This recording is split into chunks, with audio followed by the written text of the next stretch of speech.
Feliz sábado a todos. Que bom que você veio para mais uma adoração especial ao nosso Deus.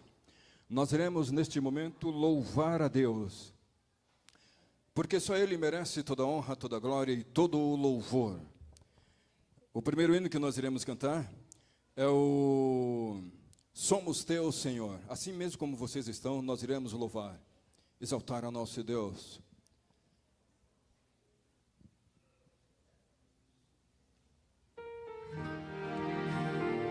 Cante com bastante alegria, certeza que nós somos desse Deus maravilhoso.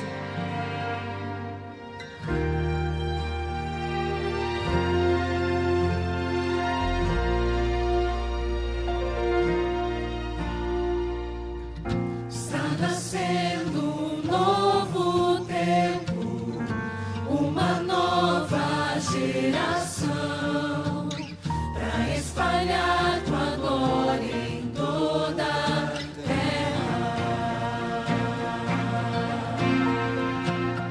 Um tempo de consagração, restauração da tua verdade, para levantar teu nome em toda a terra. Eu vejo jovens se prostrando em reverência, adoração. Eu vejo Espírito movendo os corações. Eu vejo a igreja se erguendo e terminando a missão. Eu vejo um povo declarando em uma canção: somos teus, Senhor, somos teus, Senhor. Quer vivamos ou morramos, somos teus. Somos teus, Senhor, somos teus, Senhor. Quer vivamos ou morramos, somos teus. Viveremos só por ti e morreremos só por ti. Quer vivamos ou morramos, somos teus. Somos teus, Senhor. Somos teus, Senhor.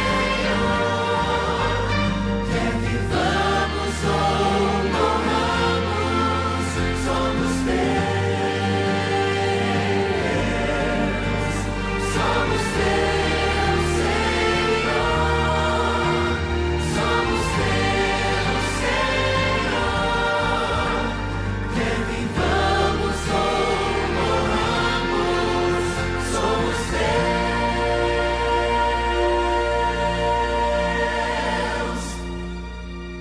Amém?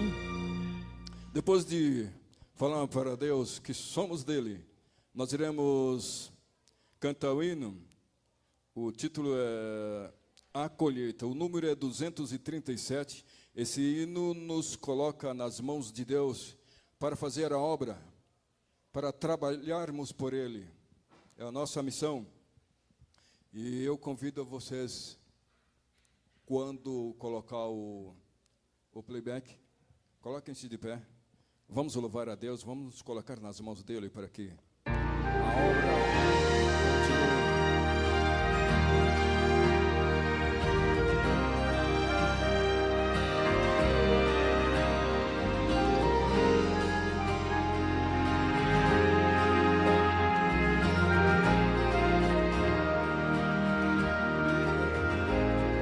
Os campos estão brancos, já podemos ver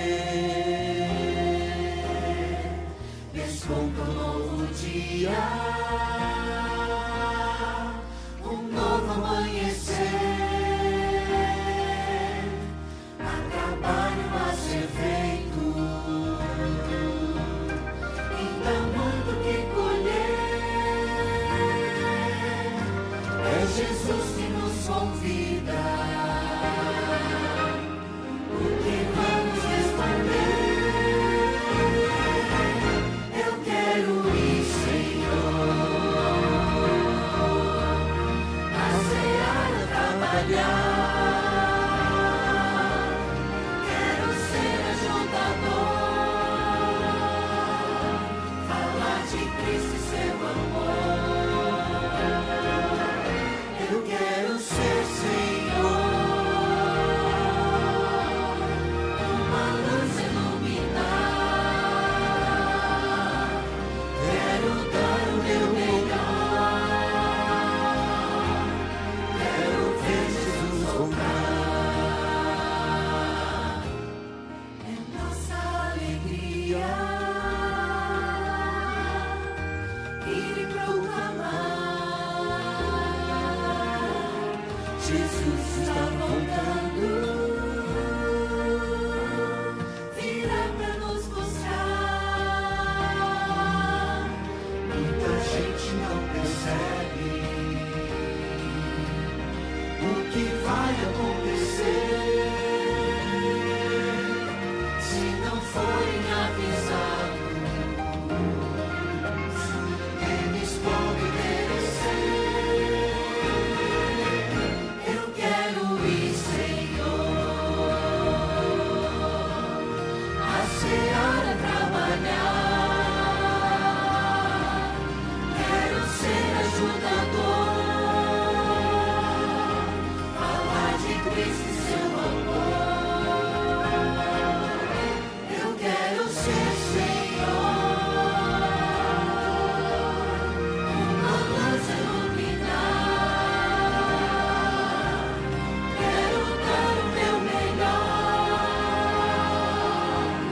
Quero ver Jesus voltar. Quero ver Jesus voltar.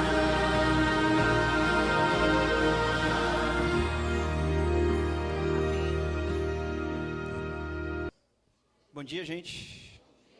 Tudo bem com vocês? Eu acho que eu liguei aqui, hein? Se vocês puderem conferir para mim, deixar na apresentação. Tudo certo aí? Vamos para o que interessa, então? Mateus 9. Abram a Bíblia de vocês, por favor. Eu também vou projetar aqui, enquanto eles colocam lá. Mateus, capítulo 9.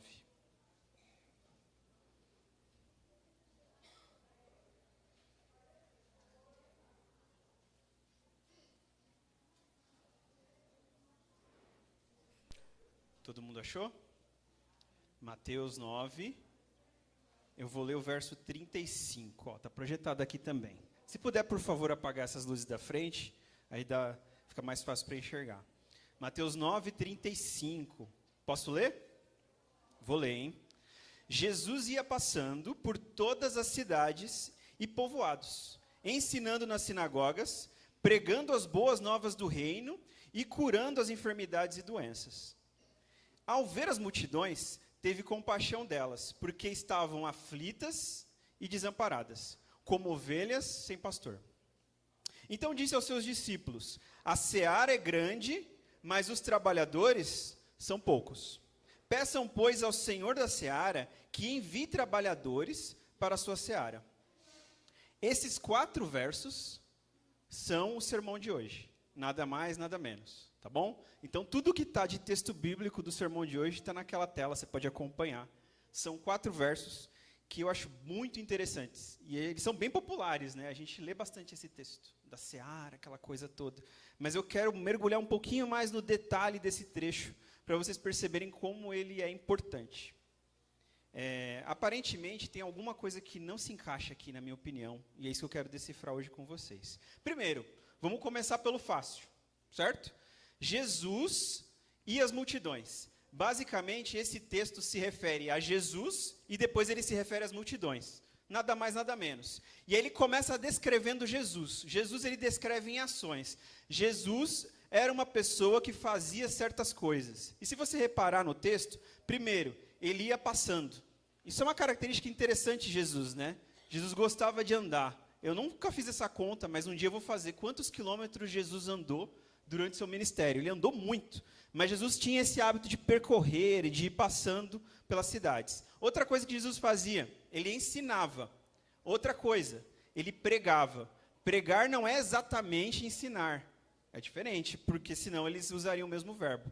Pregar tem a ver com apelar para alguma ação, ensinar não necessariamente. É uma aula e é importante dar estudo bíblico, mas a pregação é diferente. Ela leva você a tomar uma decisão. Então Jesus passava, Jesus ensinava, Jesus pregava, Jesus curava, ele via, quer dizer, ele não ficava só no campo da teoria, ele olhava para as pessoas e por último ele tinha compaixão. Percebe o passo? Jesus fazia todas essas coisas e é interessante. Aí depois o texto ele sai de Jesus e ele vai para as multidões. Ele já descreveu Jesus como uma pessoa que passa, que ensina, que prega, que cura, que vê, que tem compaixão. Mas e o que a gente diz das multidões? Aí o autor, Mateus, sai de Jesus e foca na multidão e ele diz assim, mas por outro lado as multidões, Jesus fazia isso tudo, mas as multidões eram compostas por pessoas aflitas, pessoas desamparadas, que resumindo, eram ovelhas sem pastor. Percebeu? Essa é a estrutura principal do texto. Jesus com suas características, com sua ação, e as pessoas que ele atingia, que eram aflitas, ansiosas, tristes, desamparadas, sem rumo, e por fim, resumindo isso tudo, elas pareciam o quê? Ovelhas sem pastor. Aparentemente tem uma coisa que não se encaixa nesse texto aqui. E eu queria focar um pouco nessa segunda parte que fala da multidão, que eram pessoas aflitas e desamparadas. Eu acho isso muito interessante. Eu trouxe algumas imagens aqui para vocês darem uma olhada. Deixa eu ver se vai. Eu apertei o botão, certo? Mas não foi. Deixa eu apertar de novo, para ver se vai. Não? Se você puder passar para mim, Ana, por favor. Isso, maravilha. São poucos slides. Eu trouxe algumas imagens que, na minha opinião, refletem a nossa sociedade de hoje. Eu estou falando de pessoas aflitas, pessoas desamparadas. Resumindo, ovelhas sem pastor. Então, eu trouxe algumas imagens aqui para a gente dar uma olhada. Uma pessoa que praticamente é uma coisa só com o sofá, alimentada por fast food, que vive na TV e no celular. Isso representa a sociedade de hoje? Infelizmente, né? Vamos mais uma, então. Pessoas fazendo negócios e ganhando muito dinheiro, só que em cima do lixo e da destruição do planeta. Isso é a verdade hoje? Pessoas aflitas, pessoas desamparadas. Resumindo, ovelhas sem pastor. Mais um. Essa aqui é um clássico, hein? Zumbis com o celular na mão, totalmente curvados, que até caem em buracos, que não prestam atenção no outro, que quando estão numa reunião de família, está cada um com o seu celular e não conseguem mais travar um diálogo e não conseguem mais fazer contato visual. Já viu essa história? Pessoas aflitas, pessoas desamparadas, resumindo, ovelhas sem pastor. Mais uma. Cada um tem um dono aí, né? O rato é possuído pelo gato, que é possuído pelo cachorro, mas o cachorro também tem um dono que é a pessoa, mas a pessoa tem um dono que é o quê? Celular. O celular que diminui a inteligência, que diminui a concentração, que diminui a moralidade e diminui a alegria. Não é o tópico de hoje, mas eu tenho certeza do que eu estou falando. Telas. Não estou dizendo que você deva excluir da sua vida, mas você tem que ter um uso consciente delas. Olha só o ratinho indo buscar o seu dinheiro, mas sempre tem uma armadilha. Pessoas aflitas, pessoas desamparadas. Resumindo, ovelhas sem pastor. Estava certa a descrição de Jesus? Perfeita. Aqui parece a Sé, né? A Praça da Sé às 18h, com ratinhos correndo atrás do dinheiro, mas é tudo muito vazio. Pessoas aflitas, desamparadas, ovelhas sem pastor. O Papai Noel, isso é bem interessante, o Papai Noel chicoteando crianças na Ásia para fabricar brinquedos para crianças no Ocidente. Porque esses brinquedos que a gente compra, muitos são fruto de trabalho escravo. E a gente quer alegrar as nossas crianças em detrimento da alegria de outras. Todos nós somos, no fim, o quê? Pessoas aflitas, pessoas desamparadas. Resumindo, ovelhas sem pastor. Jesus estava certo ou não estava? Eu vou botar um vídeo, eu pedi para o pessoal do som botar um vídeo, que eu acho que é um vídeo mais inteligente que eu já vi, que resume a nossa sociedade. É um vídeo bem curto, tem poucos minutos, não tem nenhuma fala, só o som. Eu queria que vocês vissem esse vídeo, e depois a gente vai continuar a discussão, aprofundando essa descrição da sociedade que Jesus está dando em Mateus 9, de pessoas aflitas, desamparadas, resumindo, ovelhas sem pastor. Pode soltar, por favor.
E aí, se puder voltar para a apresentação, por favor, enquanto eu vou falando aqui, vocês acham que esse vídeo resume a nossa sociedade?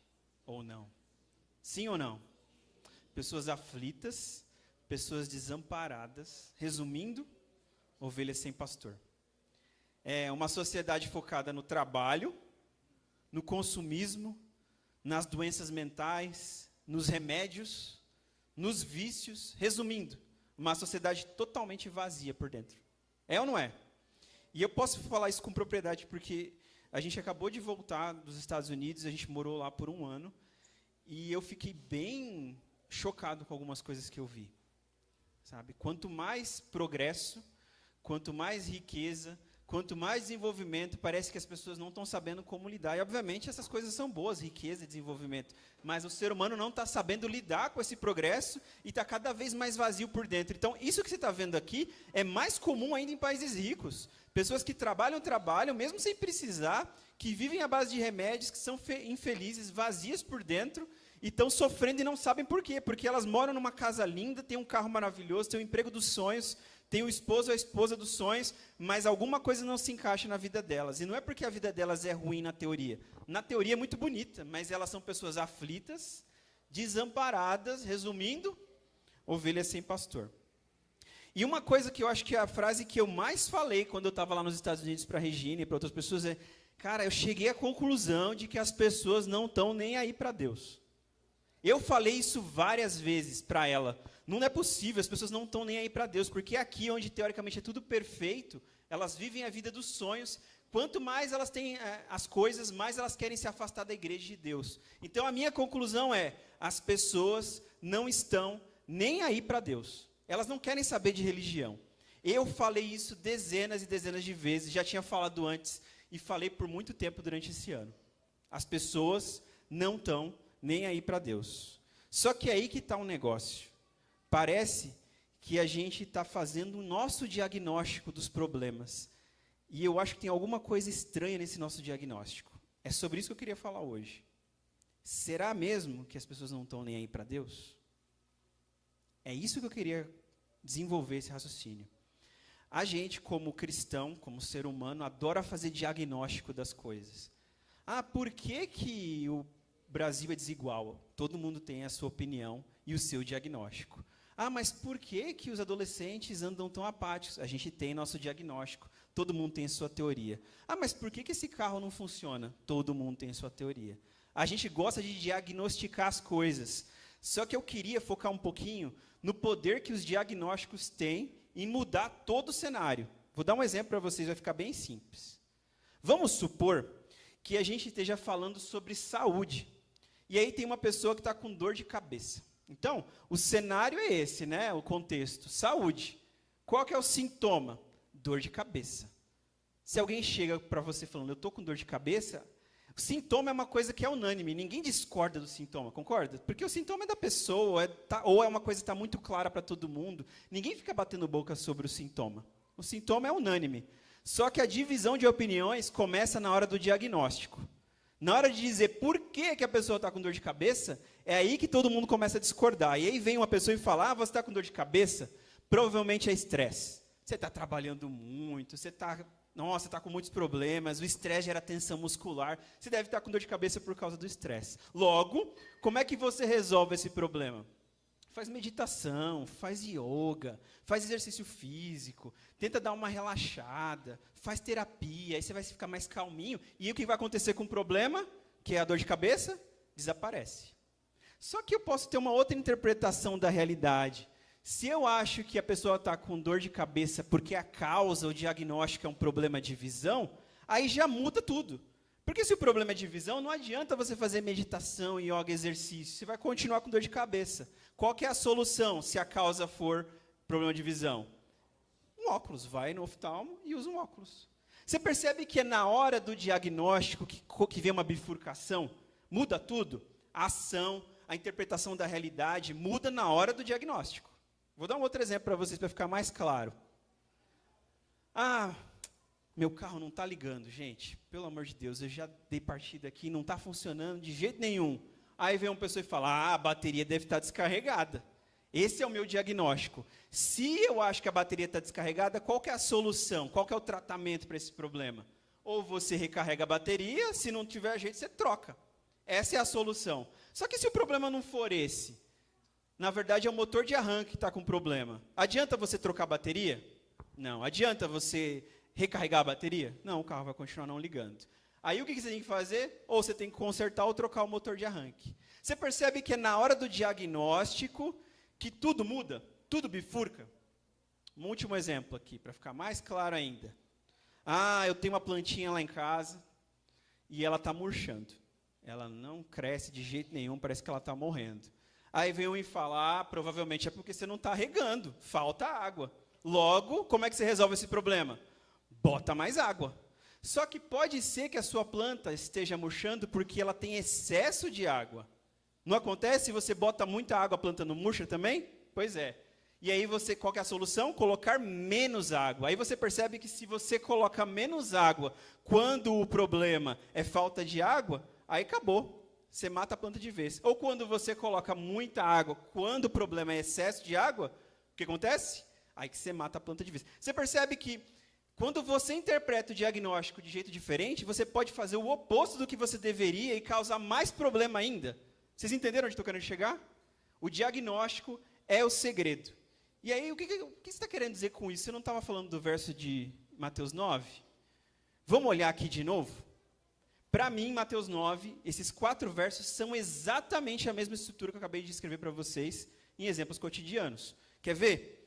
Pega aí. O contexto é, Jesus ia passando por todas as cidades e povoados, ensinando nas sinagogas, pregando as boas novas do reino e curando todas as enfermidades. É um contexto, está te explicando o que está acontecendo aqui, né, para você não se perder. Só que aí, Jesus começa a dar um diagnóstico do problema. Ele fala assim, olha, ao ver as multidões, ele teve compaixão porque elas estavam aflitas e desamparadas, parecendo o quê?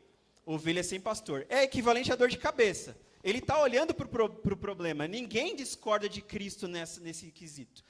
Você olha para as pessoas, elas parecem aflitas e desamparadas, ovelhas sem pastor. Eu olho para as pessoas, eu consigo enxergar a mesma coisa. As pessoas que estão aflitas também se olham e se enxergam assim. Ninguém discorda disso, de que o planeta está estranho.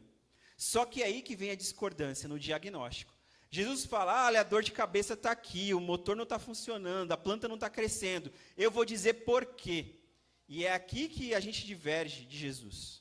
Ele chega e fala no verso 37, então disse aos seus discípulos. Aí ele dá o diagnóstico do problema. Agora que vai começar a discordância. A seara é grande, mas os trabalhadores são poucos. Aí a gente costuma concordar, mas se você parar para ver, será que a gente concorda mesmo? E aí no 38 ele dá a solução para o problema, já que ele diagnosticou. O tratamento que ele recomenda é, peçam, pois, ao Senhor da seara que envie trabalhadores para a sua seara. É aqui que começa o problema, no diagnóstico. Porque Jesus fala, a seara é grande, a plantação, a colheita é muito grande, e os trabalhadores são poucos. Mas a gente diz toda hora na igreja, que a seara é pequena e os trabalhadores são muitos.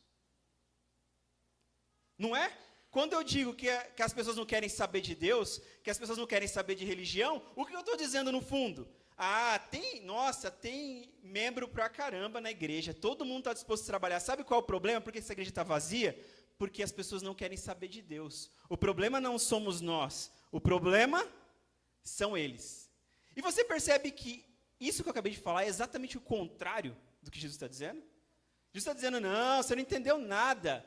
Tem poucos trabalhadores aqui, e lá fora tem um monte de gente interessada em Deus. Ele está falando o contrário.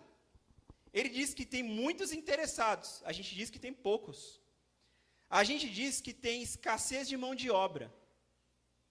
E Jesus diz que tem, Jesus diz que tem escassez de mão de obra, e a gente diz que tem escassez de interessados.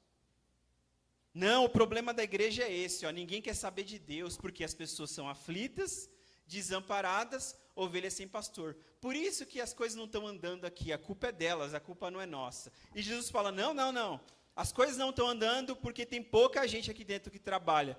Mas, por outro lado, tem muita gente lá fora que quer ouvir falar sobre Deus, por mais que não pareça.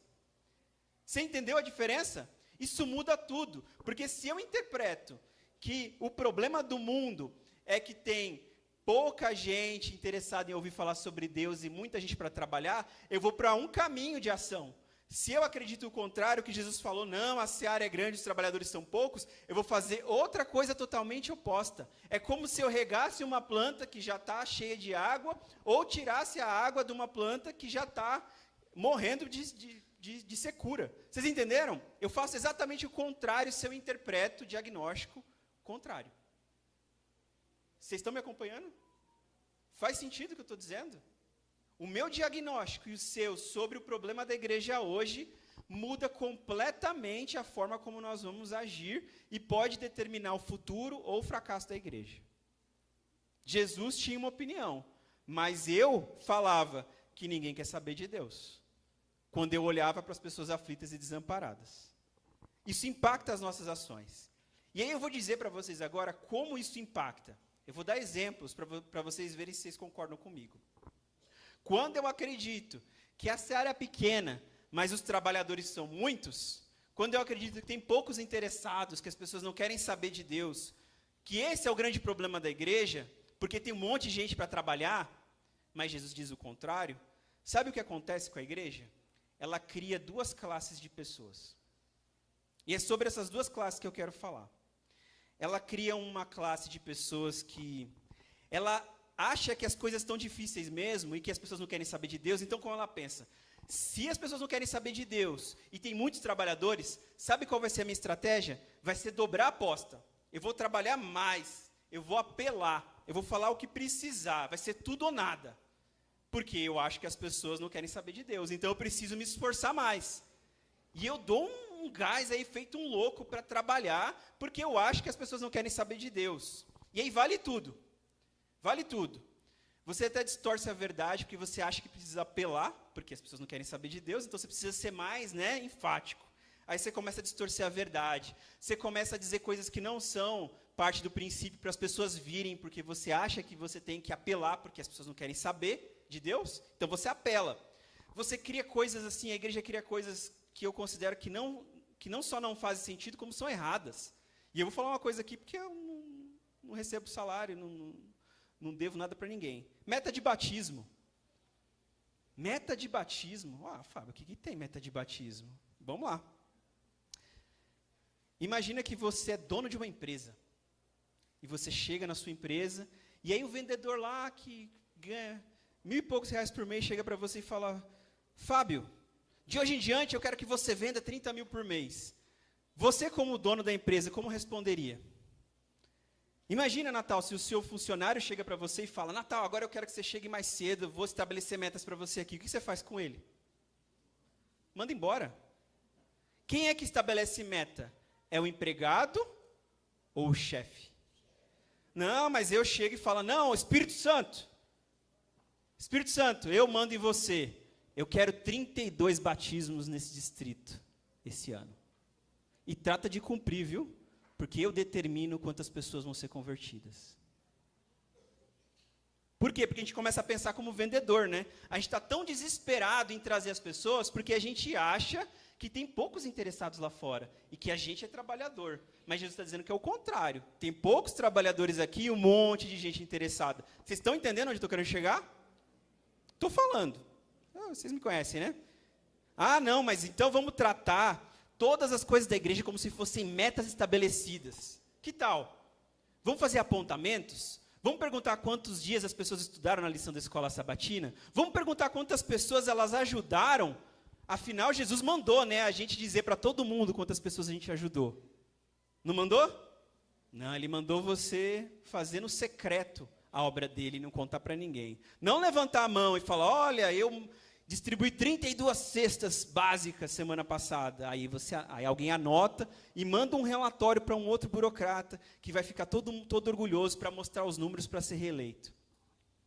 A gente trata a igreja como se fosse uma instituição sem o Espírito Santo, porque a gente acha que as pessoas não estão interessadas, então a gente precisa apelar, a gente precisa tornar as coisas em escala industrial, linha de produção, trabalhar dia e noite, porque afinal de contas as pessoas não estão interessadas. Que tal distribuir livros que você nunca leu? Vamos distribuir 1000 livros nesse final de semana? Aí quando você distribui para a pessoa, ela pergunta: nossa, que legal, sobre o que é? Eu não sei, eu não li ainda. Que esperança é essa que você distribui, mas você nunca consumiu? Por quê? Porque quando você acha que as pessoas lá fora não querem saber de Deus, você começa a apelar, porque você precisa dobrar a aposta. Afinal de contas, é difícil, né? Eu preciso me esforçar mais. E aí você cria uma série de burocracias, de sistemas, para tentar gerar resultados que só o Espírito Santo gera. É uma linha de produção. Você trata as pessoas como mercadorias. E aí, quando você bate a meta, você não precisa mais dela. Você joga ela aqui e vai para o próximo. E a igreja abandona os novos batizados. Já viu acontecer? Só que, quando a gente também acredita que lá fora as pessoas não querem saber de Deus, ao contrário do que Jesus diz, a gente também cria uma outra categoria de pessoas. Tem aqueles que dobram a aposta, que querem se esforçar mais e fazem tudo isso que eu acabei de falar. Mas tem um outro grupo que é um pouquinho mais pessimista. Ele fala, quer saber? Se as pessoas não estão nem aí para Deus, eu vou desistir delas. Eu vou jogar a toalha. Elas não querem saber de Deus mesmo. Então eu dou as costas para a comunidade e começo a me focar aqui dentro. E aí eu começo a fazer programas de adventistas, para adventistas, sobre adventistas. Afinal, o mundo não quer saber de Deus mesmo, então vamos juntar aqui e fazer o nosso programa. E aí, o problema é que quando você para de trabalhar para Deus porque você não acredita nas pessoas, você sobra tempo livre, entende? Você não vai mais fazer o trabalho de Deus, você não acredita, você é um pessimista, você é um burocrata, aí você começa a criar coisas para ocupar o seu tempo aqui dentro. Afinal de contas, evangelismo não está no seu vocabulário. Você precisa fazer outra coisa. E aí, sabe o que você faz? Vamos inventar reuniões? Vamos inventar departamentos? Vamos inventar eventos? Vamos pegar todos os eventos que eles recomendam para a gente fazer, sem se perguntar o porquê? Afinal de contas, eu desisti da comunidade, eu preciso fazer alguma coisa, estou com tempo livre. Eu desisti de pregar o evangelho, mas eu continuo sendo adventista. Eu quero continuar na igreja. O que eu vou fazer nesse tempo livre se eu não pregar mensagem, se eu desistir das pessoas? Eu faço reuniões, burocracias, eventos, programas. Mas quando alguém pergunta, por que vocês estão fazendo isso? Eu não consigo explicar. Está um silêncio assustador aqui. Eu espero que eu não esteja pegando muito pesado, né?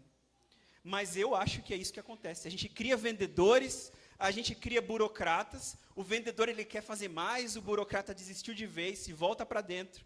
E no final das contas, o vendedor se cansa porque é muito estressante trabalhar de forma intensa por muitos anos. Ele se cansa e tem uma hora que ele para. Ele desiste. E o burocrata, não, o problema do burocrata é outro, ele continua. Ele faz mais, porque ele gosta de burocracia. E eu não sei nem o que é pior, o vendedor parar ou o burocrata continuar. Mas é isso que acontece. E sabe o que acontece no final? O vendedor se torna uma pessoa aflita e o burocrata se torna uma pessoa desamparada. E aí, no final das contas, todo mundo, os de fora e os de dentro, viram aflitos e desamparados. Resumindo, ovelha sem pastor. É ou não é? Vocês sentem que isso é verdade hoje? A gente criou um sistema em que a gente desacredita nas pessoas, a gente se frustra com o nosso trabalho, dependendo da nossa personalidade, ou vira vendedor, ou vira burocrata, mas no final no final das contas, todo mundo termina aflito, desamparado. Resumindo, ovelha sem pastor. Isso é muito triste. O grande problema nosso é o nosso diagnóstico errado. A gente acha que lá fora tem poucos interessados. A gente acha que lá fora as pessoas não querem saber de Deus. Mas Jesus diz muito claramente que o problema é o contrário. A seara é grande e os trabalhadores são poucos. Não é isso que você acha, não. O fato das pessoas serem aflitas e desamparadas não significa que elas não queiram saber de Deus. Porque Jesus deixou muito claro, elas são ovelhas sem pastor. Na hora que o pastor chegar, elas vão ficar ansiosas em abraçar o pastor. E não é o pastor da igreja, eu estou falando de Jesus. Quanto mais aflito, quanto mais desamparado uma pessoa é, mais ela precisa de Deus, não é menos. O fato das pessoas estarem sofrendo lá fora é uma oportunidade para a gente. Não é o fato da gente julgar que elas não querem saber de Deus. Pelo contrário, quanto pior elas tiverem, mais elas vão precisar de Deus. Mais elas vão precisar de Deus. A gente gosta de usar palavras como esperança. Esperança é a palavra mais usada na igreja adventista. Tudo é esperança. É o livro da Esperança 2, Esperança 3. E ótimo, esperança é uma ótima palavra. Mas o que é esperança? Você vai lá entregar o livro da esperança para a pessoa, um livro que você não leu, e aí depois ela olha nos seus olhos e fala, que legal, esperança, né? Como é que Jesus mudou a sua vida? Aí você, peraí, não faz pergunta difícil, cara. E você não consegue explicar como Jesus mudou a sua vida. E ela olha para os seus olhos e fala, tá aí mais um outro aflito, mais um outro desamparado, mais uma ovelha sem pastor. Por que eu vou seguir essa esperança? Ela olha para você e fala, eu vim te trazer as boas novas. Boas novas são boas notícias? Que bom, quais são as boas novas? Tá aqui, ó. Lê aí que você vai saber. Eu não sei explicar direito. Mas como isso mudou a sua vida? Foi uma boa notícia para você? Deve ter sido e tal, genérico. Você fala a verdade como se fosse mentira, com aquela convicção. E aí a pessoa olha nos seus olhos, como se você estivesse dando boas novas falsas, e olha, tá vendo? Mais um aflito, mais um desamparado, mais uma ovelha sem pastor. Que poder essa pessoa tem para falar para eu mudar a minha vida? A gente só vai mudar a vida dos outros quando eles olharem para a gente e verem esperança, de verdade, não impresso. E não tem problema no livro, tá, gente? Eu não estou atacando o livro, eu estou atacando a forma como a gente distribui os livros. Eles só vão se converter quando eles olharem para a gente e verem realmente uma boa notícia. Verem que nós não somos aflitos, nós não somos desamparados, nós não somos ovelhas sem pastor. E eu não estou dizendo que o cristão é perfeito e que a vida dele não tem tristezas. Não é isso que eu estou falando. Apesar da ansiedade, da depressão, dos problemas de saúde, nós não somos aflitos, nós não somos desamparados, desorientados, porque nós temos um pastor. É isso que elas querem ver, não é uma vida perfeita, é uma vida guiada por um pastor que guia suas ovelhas imperfeitas, mas guia. Quando eles se deparam com pessoas sem rumo, por que eu vou seguir alguém sem rumo? Alguém chega para mim e fala, vamos ali, que ali é legal. Ali como? Não sei, a gente acha junto. Não dá, eu não vou seguir alguém perdido. Eu quero seguir alguém que sabe o caminho. O caminho é quem? O caminho é Cristo. Eu queria falar com 2 grupos agora, terminando meu raciocínio. Com os de fora e com os de dentro. Primeiro com os de fora. Se você não é adventista, não é cristão, independente da sua religião, se você ainda não aceitou a Cristo e olha para você no espelho e se acha uma pessoa aflita e desamparada. Jesus disse que isso acontece porque você é uma ovelha sem pastor. Não é um problema com você, é um problema que precede seu nascimento. Você precisa de um pastor, e esse pastor é Cristo. E às vezes você quer e não quer ao mesmo tempo fazer parte desse grupo. Algo diz para você vir, mas algo diz para você ir embora. Provavelmente porque você confunde, né? Você vem aqui porque você quer ver o pastor e acaba não vendo o pastor. Você vê outras pessoas aflitas e desamparadas, tão desorientadas quanto você. Isso te confunde e te desanima. Mas também tem um grupo de pessoas de dentro. Agora eu quero falar com você, que está aqui, há anos, fazendo as coisas sem se perguntar o porquê. Às vezes você é um aflito, como aquele vendedor que faz, mas não está preocupado com as pessoas. Ou às vezes você é um desamparado também, um burocrata que se volta para dentro, esquece do mundo, fala mal do mundo e não tem esperança nas pessoas, ao contrário de Jesus. Você também é uma ovelha sem pastor. Todos nós somos ovelhas, e alguns ainda são ovelhas sem pastor. A gente ama o nosso próprio trabalho, né? A nossa capacidade de produzir resultados, a nossa capacidade de bater metas, a nossa capacidade de mostrar apontamentos gigantescos para a igreja, a nossa capacidade de produzir reuniões, produzir departamentos, produzir materiais, produzir cartilhas, mas a gente não olha para as pessoas, e essas pessoas são o foco de Cristo. Isso é uma forma de salvação pelas obras. Só que a Bíblia diz que também tem os verdadeiros trabalhadores. E se você passou esse sermão inteiro falando, olha, fulano é vendedor, fulano é burocrata, você não entendeu nada do que eu disse. Olha para você, não olha para os outros, porque às vezes a pessoa parece um vendedor, mas ela é sincera, ela está fazendo o trabalho de Deus, você não sabe. Às vezes ela parece um burocrata, mas ela está fazendo o trabalho de Deus nos bastidores, você não sabe. Não é olhando as pessoas que a gente identifica, é fazendo uma análise do nosso coração. E existem os verdadeiros trabalhadores, mas Jesus diz que eles são poucos. Poucos, escassos. Não sei quantos, mas será que numa igreja de 200 a gente tem 5? Eu não sei, 10, 2, 3. Eu jamais arriscaria fazer essa conta. Mas numa igreja grande, de acordo com o diagnóstico de Cristo, tem poucos trabalhadores. E esse é o problema. Não são as pessoas que não querem ouvir falar de Deus. É a gente que não tem um Deus para mostrar. A Bíblia diz que um dia o Espírito Santo vai descer de uma forma desproporcional e nós vamos experimentar um reavivamento.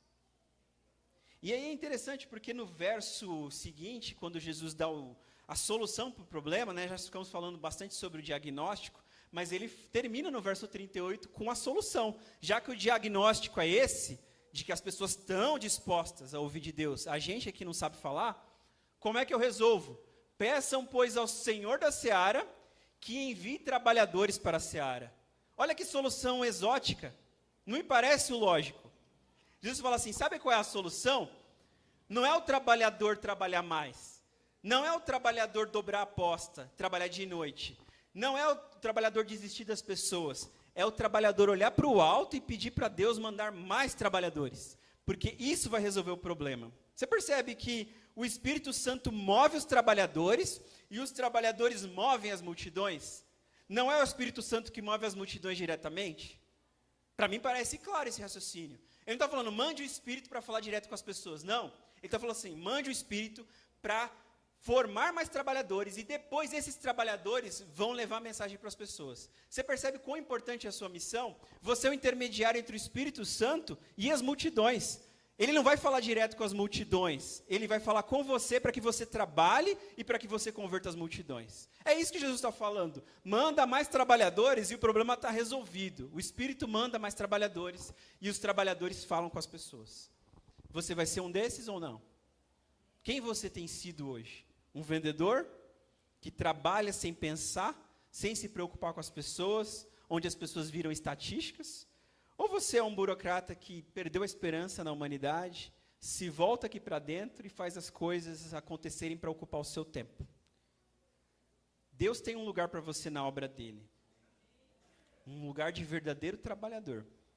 Uma pessoa que não desiste da humanidade, que pensa o contrário, que é um otimista que fala, nossa gente, tem muita gente disposta a ouvir falar de Deus lá fora. Sabe por que elas não estão ouvindo? Porque a gente não está falando, porque tem pouca gente falando. Vamos falar e o problema está resolvido. Vamos pedir para Deus converter os nossos corações e a gente vai converter os corações deles com a ajuda do Espírito Santo. A gente costuma dizer que Jesus é o médico dos médicos, né? Porque ele tem o poder de curar. Mas se um médico tem o poder de curar, ele também tem o poder de diagnosticar. A gente gosta da cura de Jesus, mas a gente não quer saber do diagnóstico dele. Vem Jesus e me cura essa igreja, vem Jesus e inunda esse mundo com o seu Espírito. Mas quando Jesus fala, as pessoas estão interessadas, vocês que não estão trabalhando. Ah, não, Jesus, seu diagnóstico está errado. As pessoas não querem saber de Deus, por isso que não está tendo resultado. Não, meu amigo, tem um monte de gente lá fora, nesse quarteirão, sedentas para ouvir do Espírito de Deus, para ouvir de Cristo, aflitas e desamparadas. Quando o pastor chegar, não tem jeito, elas vão vir. A questão é, você está levando o pastor junto com você? Você vai interpretar o mundo do seu jeito ou do jeito dele? O meu desejo para você, essa manhã, é que você repense o que você está fazendo aqui na igreja. E que você não se perca por passar tempo demais na igreja. Olha que ironia, né? Talvez tenha gente que se perca por passar muito tempo aqui dentro. Não é o prédio que vai te salvar. Não são suas tarefas que te salvam. É Jesus quem salva. Você e o mundo. O dia que a gente entender isso, não tem para ninguém. A gente vai ter que construir um prédio de 1000 pessoas aqui. Porque o milagre vai acontecer. E eu peço em nome de Jesus que Deus nos acorde para isso. Agora a Maíse vai cantar uma música. E eu queria que você pensasse na letra. Ela foi pensada para isso. Reflita sobre que tipo de pessoa você tem sido aqui dentro. E que tipo de pessoa você tem que se tornar. Com a ajuda, obviamente, de Cristo.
Senhor nosso Deus, o Senhor é o médico dos médicos. O Senhor cura, o Senhor salva, o Senhor restaura. Mas como médico, o Senhor também tem o direito de fazer o diagnóstico. A gente vive dizendo por aí que esse mundo não tem solução, que as pessoas não estão nem aí para Deus. Mas a gente aprendeu hoje que é exatamente o contrário. A gente tem um mundo cheio de pessoas aflitas, desamparadas, ovelhas precisando urgentemente de um pastor, enquanto nós somos poucos trabalhadores e muitos que acham que estão trabalhando, Senhor. Para que o tempo seja breve, nos encha do seu Espírito, para que nós façamos parte da sua obra. Que privilégio. E possamos levar essa mensagem ao mundo, atingir pessoas aflitas e desamparadas, deixarmos de sermos pessoas aflitas e desamparadas, e todos, ovelhas com um único pastor. É o que nós te pedimos e também te agradecemos. Em nome de Jesus. Amém.